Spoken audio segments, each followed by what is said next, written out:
बालके हरिद्राचूर्ण तैलादिभिः सिंचन्त्यो जन्मुज्जगो। गोपिकाओं ने भाव में भर करके जसोदा के लाला की मंगल कामना आशीर्वाद दी हैं। इतना उत्साह है गोकुल में, गोपिकाओं व्रजवासियों के अंदर इतना उत्साह है कि उस प्रेम में सब अपने को भूले हुए हैं। गोपिकाएं हल्दी और तेल मिलाकर के एक दूसरे के ऊपर फेंकती हैं, एक के मुख में मलती हैं, अनेक प्रकार के विचित्र बाजा बजाती हैं। यहाँ पर शुकाचार्य जी ने कहा कि परीक्षित, परमात्मा अनंत है और अनंत परमात्मा को जो कुछ होता है सब अनंत होता है। तो अनंत परमात्मा का उत्सव भी अनंत है। परमात्मा का अंत कोई नहीं पा सकता है, तो उनके उत्सव का कौन अंत पाएगा। कृष्णे विश्वेश्वरे नन्ते नंदस्य व्रजमागते। चल एक बात ध्यान दें, ठाकुर जी कंजूस के यहाँ नहीं आते, क्योंकि कंजूस का समर्पण ठीक नहीं होता। वो धन को ही सब कुछ मानता है। नंद बाबा उदार है, दशरथ जी उदार हैं, हमारे सरकार उदार के यहां आते। बड़ा सुंदर वर्णन सुखदेव जी करते हैं कि नंदो महामनास्तेभ्यो। महामना का अर्थ ही होता है उदार। नंदो महामनास्तेभ्यो वासोलंकार गोधनम। इतने उदार है नंद जी कि वस्त्र, गायें, सोना, चांदी, मणि, माणिक्य, मोती, वस्त्र सब लुटा रहे हैं। सूतों को दे रहे हैं, मागधों को दे रहे हैं, बंदियों को दे रहे हैं, साधुओं को दे रहे हैं, सन्यासियों को दे रहे हैं, ब्रह्मचारियों को दे रहे हैं, सबको दे रहे हैं। देते देते जब थक गए तो अपना कोष भवन ही खुलवा दिए कि जिसको अब जितना ले जाना हो ले जाओ। ये उदार है नंद जी।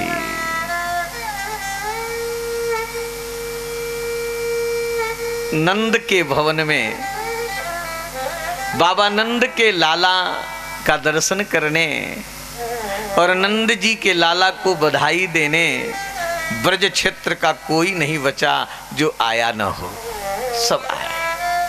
और बाबा नंद ने सबको दिया है। उन लोगों ने बधाई दी है, बाबा नंद ने सबको बधाई दिया है।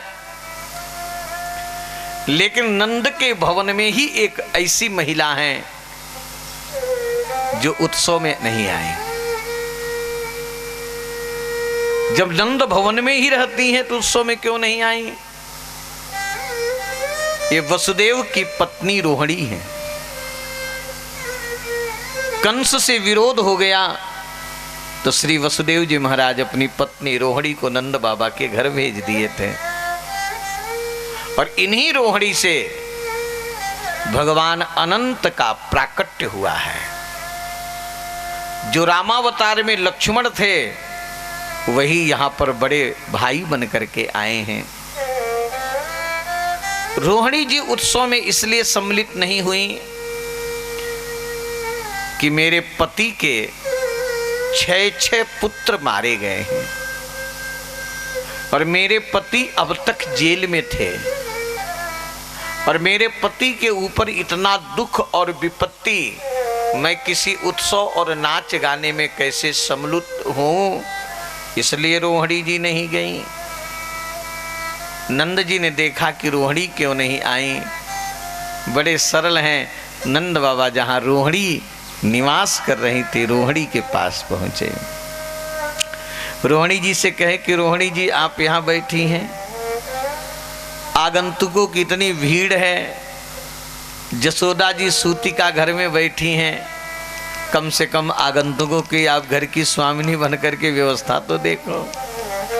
जब बाबा नंद ने ये कहा, बाबा नंद ने सम्मान किया। अब तो रोहिणी जी तुरंत सज धज के बढ़िया वस्त्र अलंकार पहन करके आ गई। रोहिणी च महाभागा नंद गोपाभिनंदिता व्यचरज दिव्यवास स्वकंठा भरण भूषिता। रोहिणी जी सबकी व्यवस्था देखने लगी। इधर लक्ष्मी जी को बैकुंठ में अब अच्छा नहीं लग रहा है। लक्ष्मी जी सोची कि मेरे प्रियतम पहुंच गए जब गोकुल, तो मैं कहाँ रहूं। अब श्री लक्ष्मी जी भी आ गई। जब ठाकुर जी आ गए गोकुल में तो लक्ष्मी जी भी आ गई। लक्ष्मी जी गोकुल को अपना क्रीड़ा भवन बना ली। गोकुल की गलियों में, गोकुल के सड़कों में, गोकुल के चौराहों में जहाँ लक्ष्मी आ जाए, वहाँ की संपत्ति, वहाँ की शोभा, वहाँ का वैभव कोई कह सकता है? कहने का मतलब अगर ठाकुर जी को बुला लो तो प्रयास नहीं करना पड़ेगा कि लक्ष्मी जी आवें। जहाँ उनके प्रियतम रहेंगे, जहाँ ठाकुर जी रहेंगे, वहीं लक्ष्मी जी आ जाएंगे। ततः आरभ्य नंदस्य ब्रजः सर्व समृद्धिमान। सुखदेव जी कहते कि परीक्षित, नंद गोकुल एकदम संपत्ति और शोभा से संपन्न हो गया।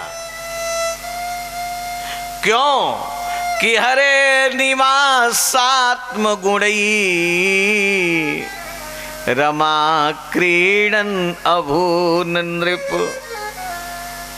लक्ष्मी जी गोकुल को क्रीड़ा भवन बना ली।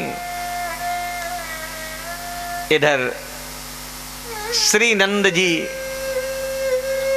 गोकुल का भार गोपों के ऊपर सौंप करके कंस को वार्षिक कर देने मथुरा आए।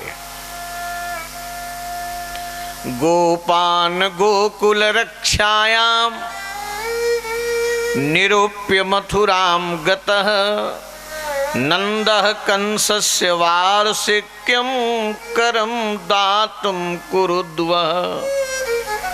वार्षिक कर देने आए, नंद को वार्षिक कर दिए। नंद जी ने कंस को वार्षिक कर दिए। नंद जी जब कंस को वार्षिक कर दिए तो कंस ने देखा नंद जी बड़े प्रसन्न हैं। कंस ने कहा कि ब्रजराज नंद, कर तो आप हमेशा देते थे, लेकिन इस बार विशेष कर लेकर के आए, और मैं आपको इतना प्रसन्न कभी नहीं देखा जितने आज आप प्रसन्न हैं। आपकी ये प्रसन्नता का कारण क्या है? तो नंद बाबा अपने आनंद को रोक न सके। नंद बाबा ने कहा कि भोजराज कंस जी, भगवान की कृपा से, संतों की कृपा से,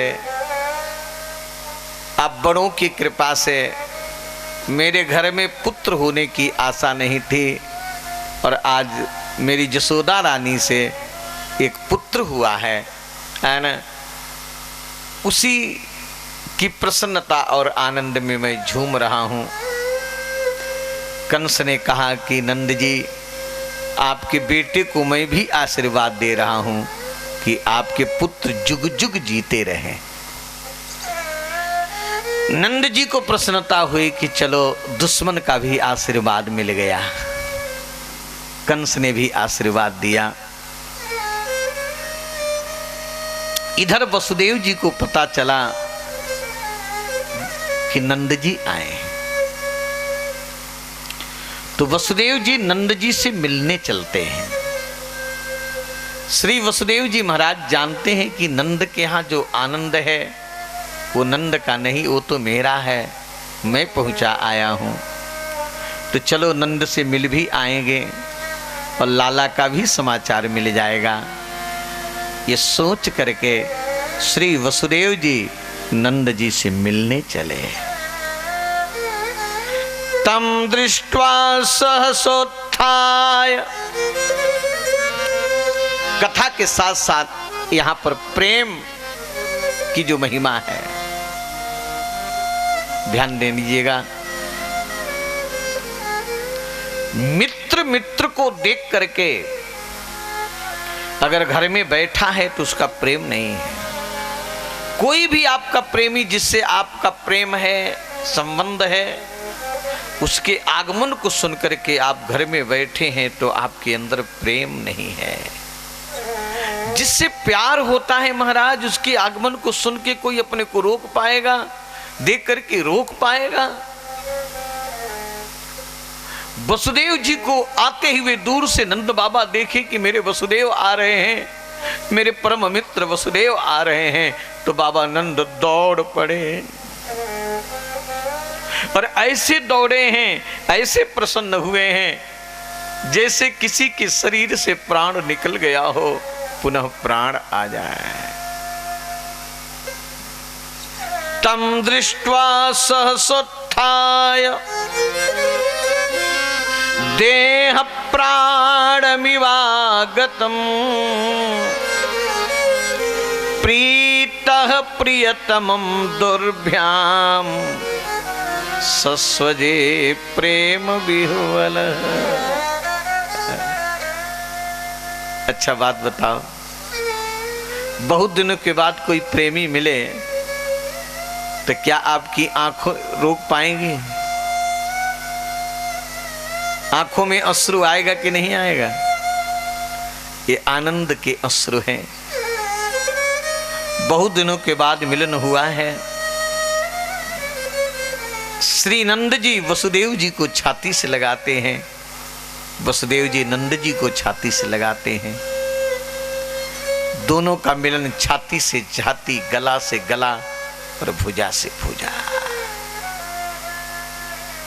दोनों के नेत्रों से अश्रु गिर रहा है। दोनों के नेत्र सावन भादो बने हैं।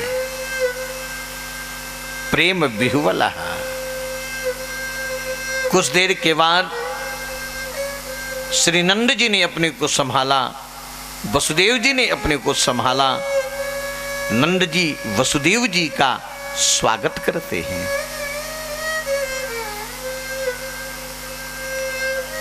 स्वागत करने के बाद परस्पर में समाचार होने लगा। ध्यान दीजिएगा, मित्र का सुख ही मित्र का सुख होता है और मित्र का दुख ही मित्र का दुख होता है। और मित्र के सुख में ही सुखी होता है, मित्र के दुख में ही दुखी होता है। वही सच्चा मित्र है। स्वार्थ को लेकर के दुनिया में मित्र बनने वाले तो बहुत मिल जाएंगे, लेकिन सच्चा मित्र तो वो होता है जो अपने मित्र के सुख से ही प्रसन्न होता है। यदि आप विचार करें ठीक से तो वसुदेव से बढ़कर के कोई दुखी न होगा और नंद से बढ़कर के सुखी नहीं होगा। लेकिन यहां वसुदेव जी अपने दुख को छिपा करके नंद के सुख में सुखी हो रहे हैं। यहां नंद जी अपने आनंद को छिपा करके वसुदेव के दुख में दुखी हो रहे हैं। वसुदेव जी ने कहा कि नंद, बहुत दिनों के बाद हमारा और आपका मिलन हुआ है। ये संसार है, संसार चल रहा है। जैसे जल की धारा चलती है, कभी मिलना कभी बिछुड़ना, ये होता रहता है। ऐसे बहुत दिनों के बाद हमारा और आपका मिलन हुआ। अच्छा नंद जी, ये बताइए कि जहाँ गायें चर रही हैं वहाँ गायों को चरने के लिए हरी हरी घासें हैं ना? आपकी गायें स्वस्थ तो है ना? खूब दूध तो दे रही हैं? अच्छा नंद जी, सबसे बड़ी प्रसन्नता ये है कि मैंने सुना कि आपके यहां पुत्र हो गया। नंद जी, बुढ़ापे में बेटा आपके यहां हुआ, ये बड़े आनंद की बात है, बड़ी प्रसन्नता की बात है। नंद जी ने कहा कि वसुदेव, वो पापी कंस, वो दुष्ट कंस, वो नीच कंस आपके 6 पुत्रों की हत्या कर दिया। एक बिचारी कन्या बची, वो भी स्वर्ग को चली गई। अहो ते देवकी पुत्रा कंसेन बहु हता, एकावशिष्टा वरजा कन्या सापि दिवं गता।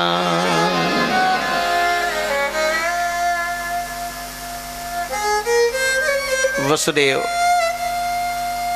कोई किसी को सुख देने वाला नहीं, कोई दुख किसी को दुख देने वाला नहीं। प्रारब्ध से सुख दुख की प्राप्ति होती है। वसुदेव जी, अपने को संभालने की जरूरत है। वसुदेव जी ने कहा कि नंद जी, आप कंस से मिल लिए, सियाराम, कंस से मिल लिए, कंस को आपने वार्षिक कर दे दिया।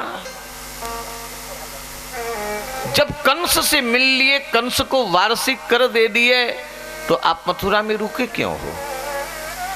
बिल्कुल मथुरा में मत रुको, जितना जल्दी हो सके यहां से गोकुल जाओ। क्यों नंद की, तुम्हारे गोकुल में बड़ी बड़ी विपत्तियां आने वाली हैं, तुम्हारे गोकुल में बड़े बड़े संकट आने वाली है और आप यहां हो। अरे श्री वसुदेव जी ने जो ही कहा, नंद बाबा एक क्षण भी अपने को रोके नहीं। बैलगाड़ियों में बैलों को जोते अपने बैठे और गोपों को बैठा करके, और नंद बाबा जल्दी जल्दी गोकुल की तरफ चलते हैं।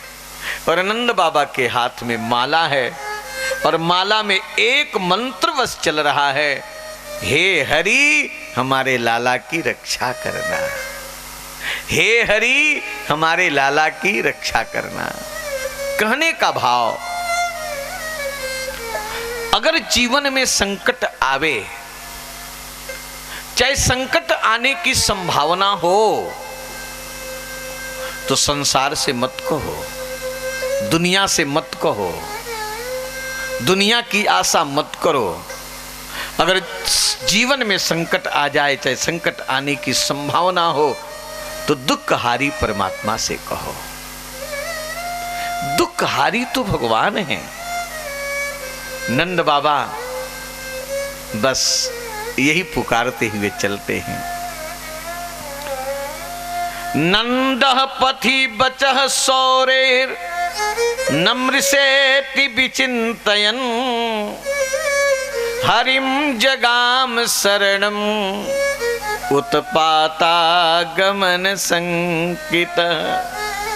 उत्पात के आगमन की शंका से एक ही मंत्र, हरि शरणम, यही मंत्र जप रहे सियाराम।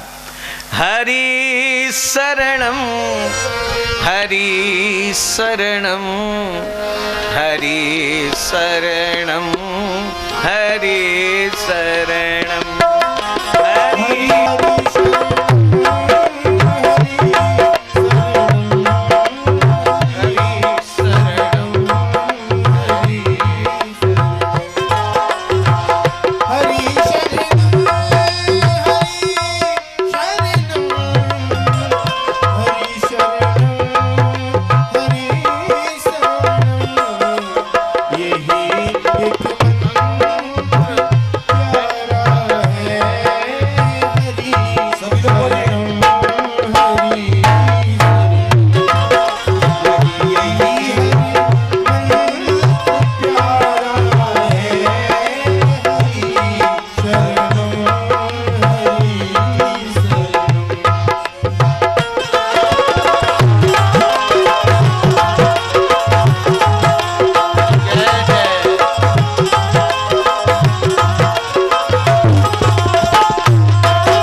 शरणम के बाद हे हरि हमारे लाला की रक्षा करना, यही मंत्र जपते चले जा रहे हैं।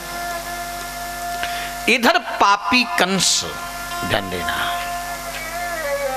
कंस, एक कंस है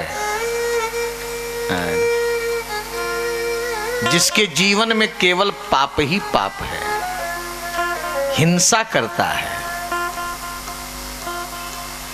इस कंस ने एक राक्षसी भेज रहा है, बड़ी भयानक राक्षसी है। आप लोग शायद नाम सुने होंगे, बड़ी भयानक राक्षसी। इस राक्षसी का नाम है पूतना। 3 अक्षर का नाम है इसका। कंसेन प्रहिता घोरा पूतना बाल घातिनी। ये छोटे छोटे बच्चों को मारती है, ये बाल घातिनी है, ये बच्चों की हत्या करे। ध्यान देना, बाल हत्या महापाप है, बच्चों की हत्या, बाल हत्या महापाप है। ये महापाप करती है क्योंकि ये पूतना है। इसके पास में पूत नहीं है, ये निपूती है। इसलिए बांझ की जान प्रसव की पीड़ा। वो बाझिन क्या समझे कि बेटा पैदा करने में कितना दर्द होता है, इसलिए पूतना है। ये निपूती छोटे छोटे बच्चों को मारती।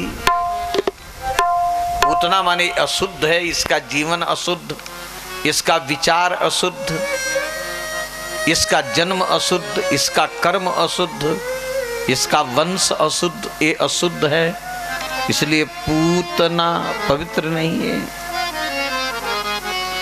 बड़ी भयानक है पूतना।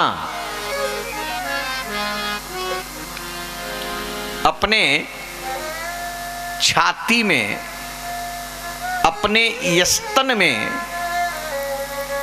कालकूट हलाहल जहर लगाई और जहर लगा करके बनावटी बन करके चली है। यो सयित्वा माययात्मानम, अपने को सुंदर स्त्री बनाई है। ये बनावटी है, ये है भयंकरा, बन गई सुंदरी।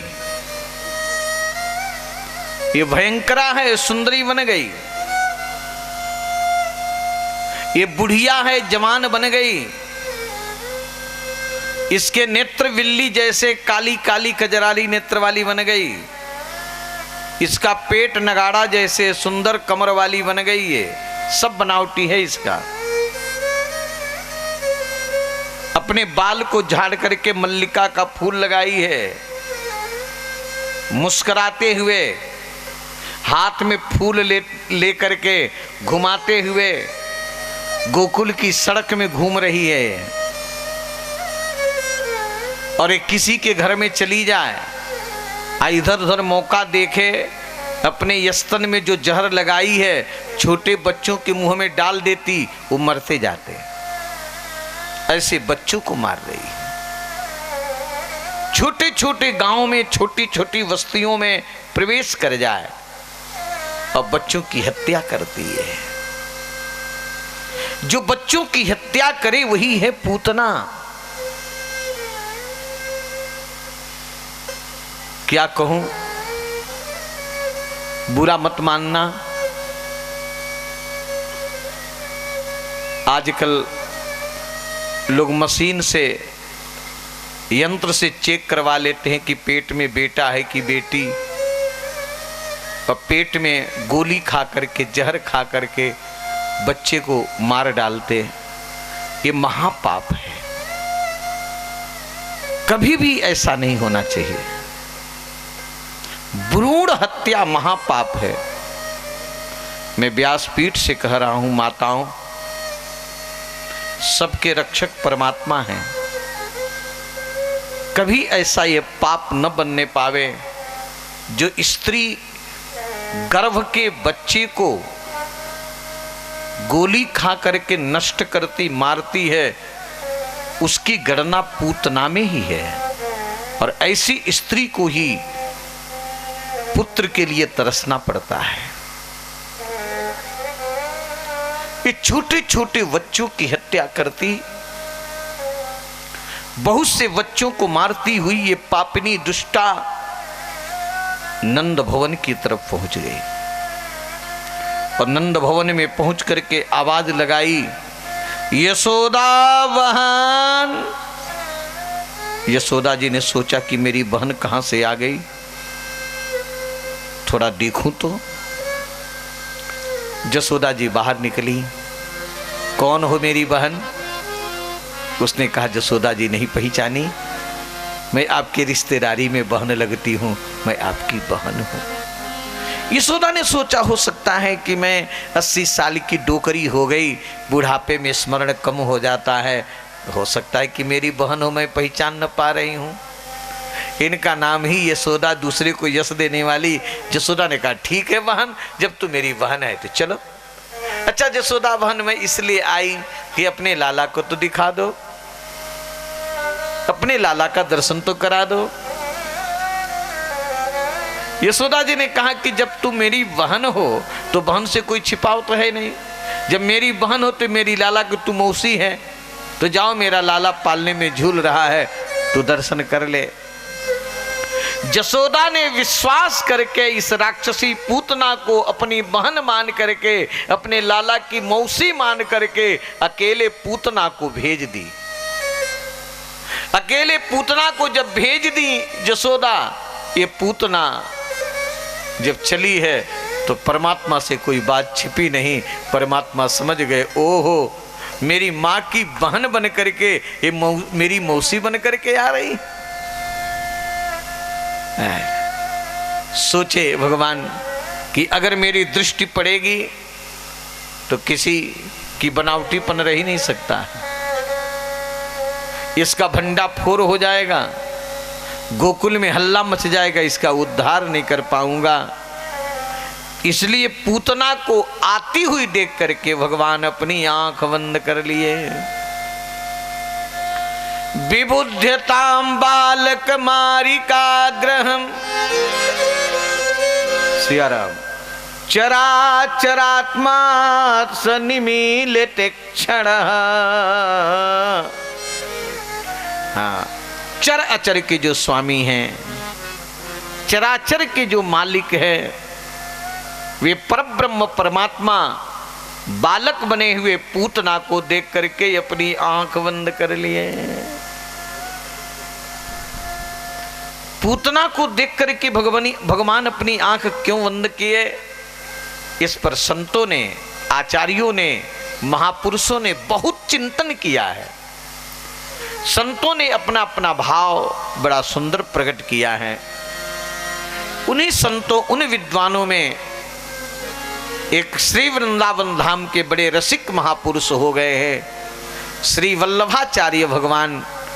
उन्होंने श्रीमद् भागवत पर सुबोधनी नामक टीका लिखे हैं, उस पर उन्होंने बड़ा सुंदर सुंदर भाव दिया है कि पूतना को देख करके भगवान अपनी आंख क्यों बंद किए। ठाकुर जी सोचे कि ये राक्षसी पूतना हमारे पास आ रही है, कि हमारे पास आने लायक है कि नहीं, इसके जीवन में कोई ऐसा कर्म बना है कि जो हमारे पास आ सके, इसके जीवन में कोई ऐसा पुण्य है। तो भगवान आंख बंद करके इसका पुण्य देख कि कैसे मेरे पास आ रही हैं, है ना। दूसरा भाव, भगवान इसलिए आंख बंद किए कि ये पूतना हमको जहर पिलाने आ रही है, इसका जहर पीना है। जैसे किसी को बुखार आ जाए तो कड़ुआ कड़ुआ काढ़ा, महासुदर्शन काढ़ा है ना, या चिरायते का काढ़ा बड़ा कड़ुआ होता है। लोग कहते आंख बंद करके पी जाओ। तो जैसे कड़ुआ काढ़ा बुखार को दूर करने के लिए लोग आंख बंद करके पी जाते हैं, इसलिए भगवान सोचे इस पापनी का जहर पीना है, इसलिए भगवान आंख बंद कर लिए। विबुध्यताम बालक मारिकाग्रहम चराचरात्मा सनिमीलित क्षण। भगवान आंख इसलिए बंद किए कि अपनी दृष्टि किसके ऊपर डालनी चाहिए। ये पापनी है, दुष्टा है, बच्चों की हत्या करती है, तो ऐसे दुष्टा के ऊपर मैं दृष्टि क्यों डालूं, इसलिए भगवान आंख बंद कर लिए। एक भाव ठाकुर जी ने सोचा कि मैं इस अवतार में माखन मिश्री खाने के लिए अवतार लिया हूं, और यह अभी छठी का दूध नहीं पी पाया, ये दुष्टा जहर पिलाने आ गई। तो जहर पीने का अभ्यास भोले बाबा को है। तो भगवान आंख बंद करके ध्यान कर रहे थे, हे भोले बाबा आइए, जहर आप पी लीजिए और माखन मिश्री हमको खाने दीजिए। इसलिए भगवान आंख बंद कर लिए। विबुध्यताम बालक मारिकाग्रहम चराचरात्मा सनिमीलित क्षण। पूतना आई और भगवान को उठाई, गोदी में ली, आंचल से ढांकी, और जिस यस्तन में जहर लगाई थी वो यस्तन भगवान के मुंह में डाल दी, वो यस्तन भगवान के मुंह में डाल दी। ठाकुर जी कस करके इसका यस्तन पकड़े। सुखदेव जी वर्णन करते हैं कि पहले पिए जहर, और जब जहर नहीं बचा तो पीने लगे प्राण। गाढ़म कराभ्याम भगवान प्रपीड्य तत्, गाढ़म कराभ्याम भगवान प्रपीड्य तत्, और प्राणै समम रोष समन्वितो पिबत। रोष में भर करके भगवान इसका प्राण खींचने लगे। रोष में भर करके भगवान प्राण क्यों खींचे? रोष में भर करके ठाकुर जी प्राण इसलिए खींचने लगे, अरे पापिनी, अरे दुष्टा, तूने मेरे ब्रज के छोटे छोटे मेरे भक्तों को, मेरे मित्रों को तूने वध किया है, आज मैं तुमको छोड़ूंगा नहीं। इसलिए प्राणै समम रोष समन्वितो पिबत। जब पूतना का प्राण खींचे तो पूतना चिल्लाई, सा मुंच मुंचालमिति प्रभाषिणी। पूतना कहती कि मुंच मुंच मुंच, अरे छोड़ दो छोड़ दो छोड़ दो, ऐसे चिल्ला रही। सा मुंच मुंचालमिति प्रभाषिणी। पूतना मुंच मुंच क्यों कह रही? श्री धाम वृंदावन में एक बड़े रसिक महापुरुष हो गए। अब नहीं, उनके द्वारा बहुत सुंदर भागवत पर विचार प्रकट किए गए हैं। श्री विश्वनाथ चक्रवर्ती पाद, उन्होंने बड़ा प्यारा इस पर निर्णय दिया है। उन्होंने कहा कि ये पूतना मुंच मुंच क्यों कही? अच्छा एक बात बताओ, बर्फ को हाथ में ले लो तो ठंडापन आएगा कि नहीं आएगा? और अग्नि को हाथ में ले लो तो गर्माहट आएगी कि नहीं आएगी? और इत्र को हाथ में लगा लो तो सुगंधी आएगी कि नहीं आएगी? है? परमात्मा को क्या गोदी में बैठाने के बाद, क्या परमात्मा के मुख में अपना स्तन देने के बाद परमात्मा जिसको छू दे तो क्या उसके हृदय का, उसके मन का परिवर्तन होगा कि नहीं होगा? ये पूतना बड़े ही भले ही राक्षसी है, लेकिन ठाकुर जी को इसने गोदी में बैठाई। भगवान का स्पर्श करने का सौभाग्य प्राप्त हुआ महाराज। तो भगवान के स्पर्श से इस पूतना की बुद्धि शुद्ध हो गई। जब बुद्धि शुद्ध हो गई तो सोचने लगी मैं कितनी अभागिन हूं, इतने सुंदर, इतने मनोहर बालक को मैं जहर पिलाने आ गई।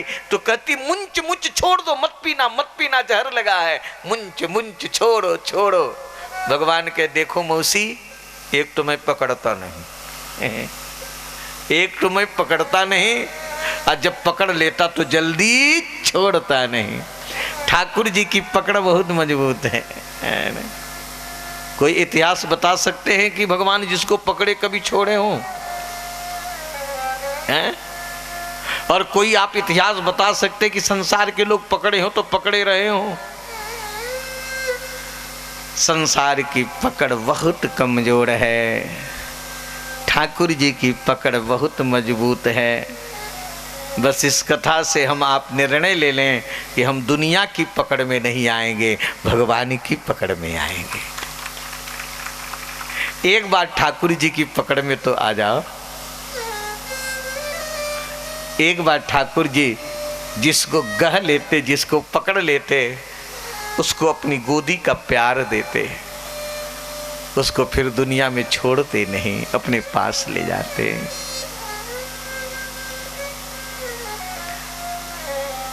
पूतना चिल्लाई, आकाश में उड़ गई। आकाश में उड़ी। भगवान सोचे कि पूतना अगर कहीं गोकुल में गिरी तो न जाने कितने घरों को चौपट कर डालेगी ये। लेकिन गोकुल का नुकसान नहीं होना चाहिए। अगर कंस भेजा है तो नुकसान भी कंस का ही हो। इसलिए पूतना को भगवान वहां ले गए। गोकुल के बाहर यमुना जी के तट पर कंस का एक बहुत बड़ा बगीचा था। कंस का वो बगीचा 6 कोस का था, लेकिन वो बगीचा किसी के काम में नहीं आता था। तो भगवान सोचे कि कंस का बगीचा है और कंस ने पूतना को भेजा है तो नुकसान कंस का ही होना चाहिए। इसलिए भगवान कंस के 6 कोस के बगीचे के ऊपर पूतना का प्राण खींचे और पूतना 6 कोस में गिरी है। आप समझिए 18 किलोमीटर पूतना कहां गई है? अब हिसाब लगा लेना कि कहां तक पहुंची होगी। 18 किलोमीटर में पूतना गिरी है। पूतना के नाक के छेद इतने बड़े बड़े हैं जैसे पहाड़ की कंदरा। इसकी आंख इतनी बड़ी है जैसे गहरी कुआं। इसका कमर इतना बड़ा है जैसे नदी का किनारा। इसका पेट इतना बड़ा है बिना पानी का तालाब। और भगवान इसके स्तन के ऊपर एकदम कोयले के ढेर जैसे पड़ी है और भगवान ऊंचे इसके स्तन पर पैर पटक पटक करके खेल रहे हैं, है ना। एकदम सुंदर नीलमणि ठाकुर पैर उछाल उछाल करके इसके स्तन पर कूद रहे हैं। पूतना कोयले के ढेर जैसे पड़ी है। इसकी चिल्लाहट को सुन करके समस्त गोप दौड़ पड़े, गोपिकाएं दौड़ पड़ी, मैया जसोदा दौड़ पड़ी, रोहिणी दौड़ पड़ी और अपने लाला को इस राक्षसी के स्तन पर पैर पटकते हुए देख करके मैया जसोदा घबरा गई। अरे राक्षसी कहां से कितनी भयानक मेरे लाला को लेकर के भगी।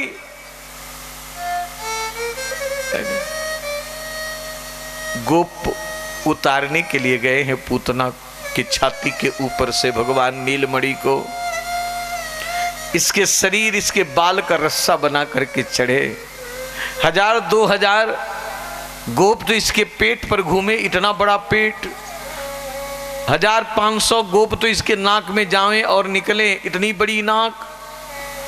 महाराज उस पूतना के स्तन के ऊपर से ठाकुर जी को उतारे और मैया जसोदा के पास ले आए। माताओं को सबसे बढ़िया पहचान ये है कि बालक दूध पीने लगे तो समझ ले मेरा बालक स्वस्थ है। और मैया जसोदा गोदी में ले करके आंचल से ढांक करके अपने लाला के मुख में ज्यों ही स्तन डाली, भगवान मैया के आंचल से अपने मुंह को ढक करके जसोदा जी के स्तन को चुसुर चुसुर पीने लगे। जब चुसुर चुसुर पीने लगे, अरे मैया जसोदा समझ गई कि मेरा लाला स्वस्थ है। अब मैया जसोदा अपने लाला को गौ के मूत्र में स्नान कराने लगी। गोमूत्र बहुत पवित्र होता है मेरे भाई। गाय के मूत्र जैसा पवित्र कुछ नहीं होता है। गाय के मूत्र से अपने लाला को स्नान करा रहे हैं। गाय के चरण के नीचे की जो धूरी है उस धूरी को अपने लाला के शरीर में मल रही है। मैया जसोदा गाय की पूंछ घुमा रही है। हमारे वैदिक परंपरा में ध्यान देना, गौ का, ब्राह्मण का बड़ा महत्व है।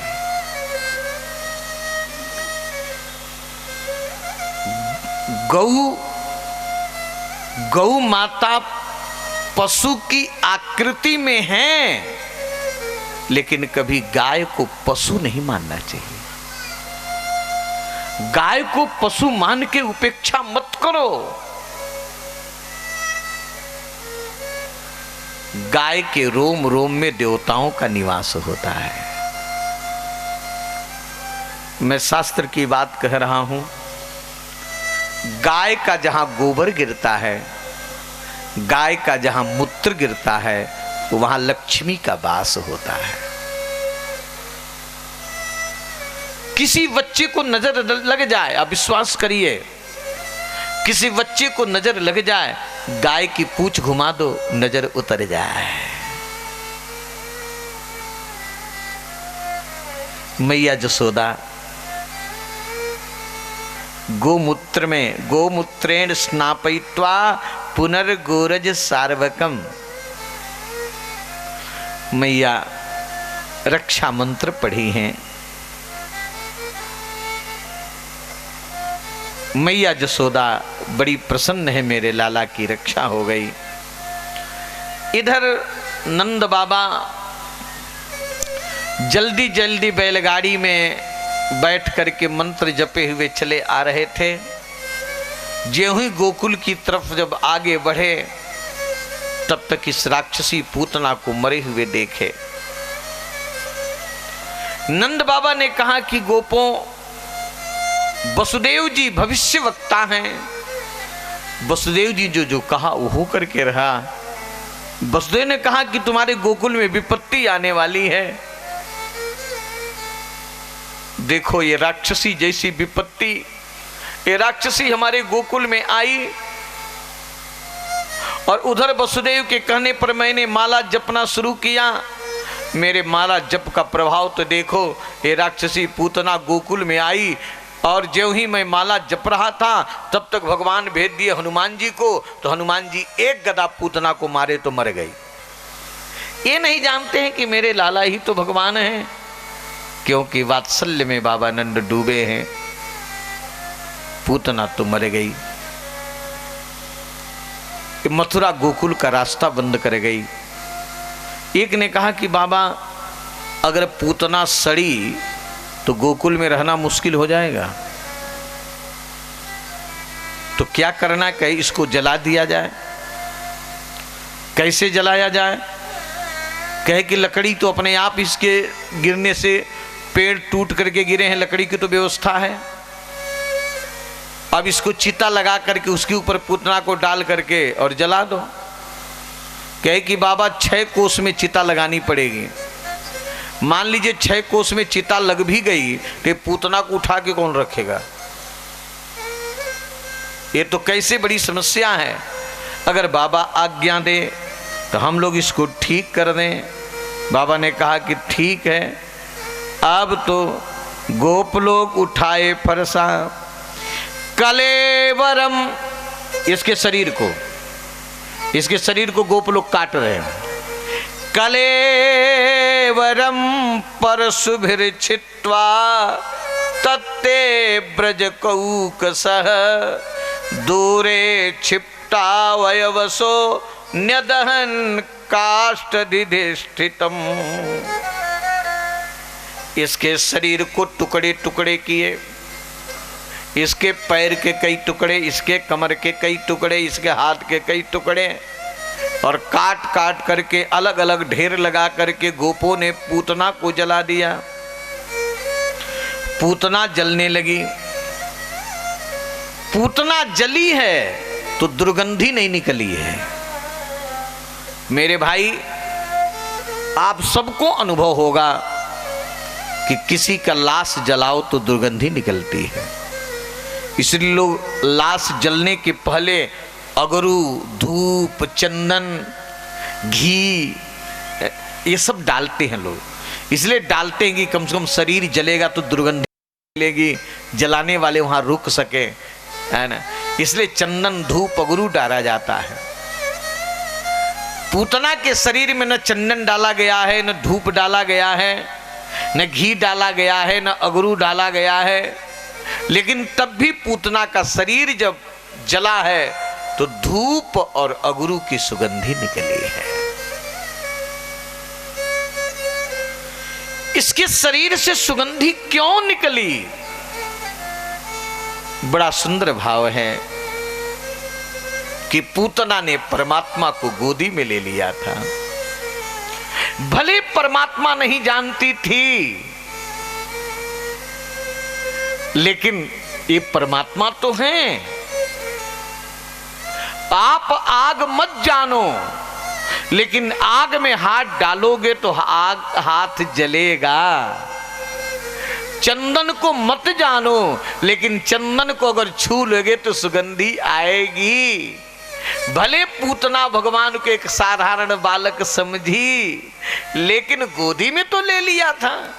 भगवान के अंग का स्पर्श तो हो गया था। भगवान के दिव्य अंग की दिव्य सुगंधी पूतना के शरीर में समाहित हो गई थी। इसलिए पूतना के शरीर को जलाया गया तो धूप और अगरू की सुगंधी निकली है महाराज। भगवान के दिव्य अंग की सुगंधी इसके शरीर में आ गई थी। इस पूतना को भगवान ने मोक्ष प्रदान किया है, अपनी गति दिए हैं। है कोई दुनिया में ऐसा स्वामी? मारने वाले को भगवान, जो मारने वाली है जहर पिलाने का नियत लेकर के आई, उसको भी भगवान माता का पद दे रहे हैं। आज जो भगवान को अपना पुत्र मान करके प्यार करे, उसको क्या देंगे उसको कौन कह सकता है। उद्धव जी ने इस कथा पर एक बड़ी सुंदर बात कही है। अहो बकीयम, अहो वकीयम यस्तन कालकूटम जिघासया पाययदप्य साध्वी लेभे गतिम धातृचितां ततोन्यम कम वा दयालुं शरणं व्रजेम। बकासुर की बहन पूतना छाती में जहर लगा करके आई। भगवान ऐसी राक्षसी को भी माता की गति दिए। ऐसे परमात्मा के करुणा को, परमात्मा के स्वभाव को जान करके परमात्मा का भजन करें।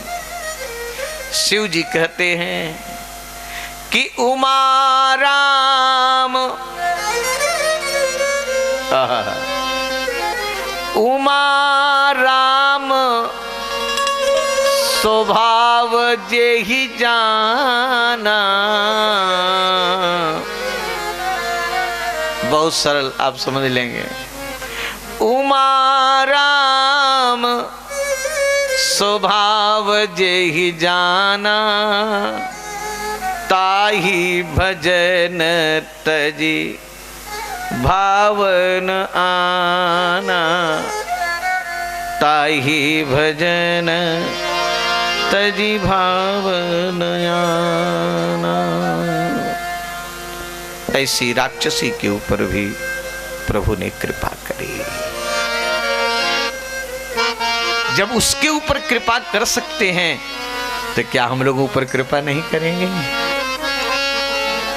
आप कृपा को चाहो तो वे तो कृपा करने के लिए तैयार बैठे हैं। हम पात्र तो बन जाएं उनकी कृपा की चाहत। बिहारी लाल की दशा मुझ दीन की भगवान संभाल।